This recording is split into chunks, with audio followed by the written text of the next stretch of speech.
So the strategy for having two separate Mercari accounts, one to sell on, one to cash out on, it's going to cost you more money than it usually would, because if I'm trying to find a good way to hold this without putting my hand in front of the camera. It's going to cost you more money than it usually would. So you have two Mercari accounts, one with a real person, one with a real bank account, real everything, like set up on your mom, your dad, your friend, whatever the case may be, partner, whatever. And then you have another account that you sell on. The only purpose of the real account, you don't want to sell anything on it, because then if you sell anything, Mercari is just so bad about being a platform for sellers itself, I feel. So if you were to sell something and get banned, even you're, I want to say it's Katarina. I hope I'm saying that right. Had 700 reviews of like legitimate stuff, and then she got kicked off for no reason. So the point of this account, you're not selling anything on it. It's purely to get your money in and out, and then the other accounts are all BS. So you have this account with real stuff. You don't sell anything on it. It just sits in the background, and maybe you post a couple things for sale here and there. The other accounts, let's say you have 5 other accounts, you sell those on, but you're not backed up to anything. Let's say you at a max keep $100 to $500 in sales in those accounts. Anything over a couple $100, it's too risky because they're not real accounts. And if it was to get flagged, you lose out on that whole amount of money. So when let's say you have about $500 saved up in one of the BS accounts, you post something for sale, or you have something that's for sale on the real account, and you don't put it for the same price, because you'll 100% get flagged, and I've gotten flagged. That's why I say don't do it. So if you have $500 in your fake account, don't buy something from your real account for $500.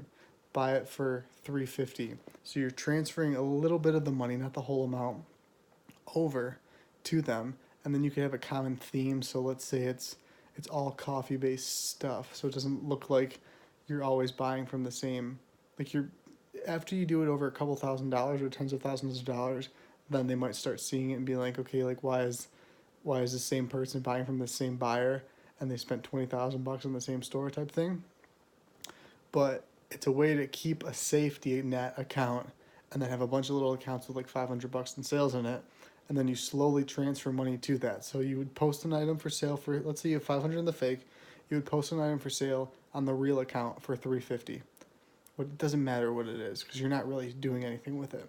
You post it for sale on the real account, you buy it from the fake account, the money gets purchased there.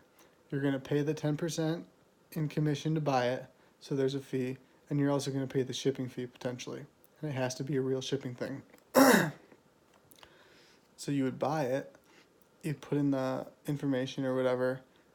The way I like to do it is do it $100 at a time, because very often on Mercari, I know they used to, they'll give you a 10% coupon to give you no commission. So you'll waive the commission. You'll just have to pay like a $3 shipping type thing, or $4 shipping type thing.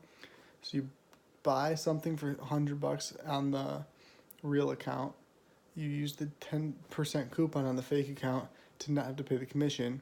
And then the only difference you have to do is you have to pay pretend, like you in essence ship a package, an empty envelope with that Mercari based tracking number on the cheapest amount, which is $4 from FedEx or whatever, from one address to the other, from the fake address, or from the real address to the fake address. It doesn't matter where it goes, because there's nothing in it. It's an empty envelope that you paid $4 to ship, just so Mercari thinks it got shipped.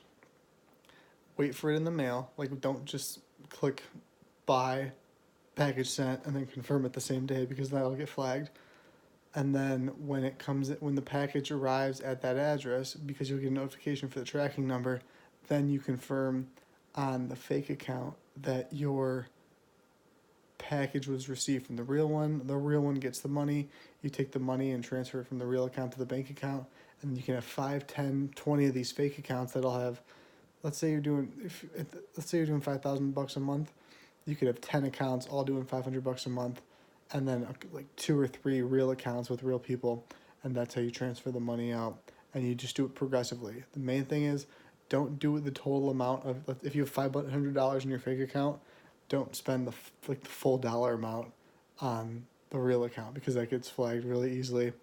Don't be doing it every single day, buying from one account, buying from the same account multiple times, because that gets flagged really easily. I would even put separate addresses, whatever the legality is. I'm not positive, but I would put separate addresses into like separate states for the addresses. From the real one has to be with you or whatever, whoever the person you're using for it, and then the fake one I would do like out of state so that it's quick shipping, but it doesn't look like you're shipping it down the street, which makes no sense because they pick up on this stuff. It's all computer based, it's all algorithmic based, and that's how they pick up on it. They don't physically sit there. They rarely like take the time to actually physically sit there and have a person do it. So there's the way around that. So if account gets flagged, it's more likely to keep less accounts flagged by doing this. As long as you're not having issues with the account itself, though, then you may not need to do this. This is just an option, if that makes sense.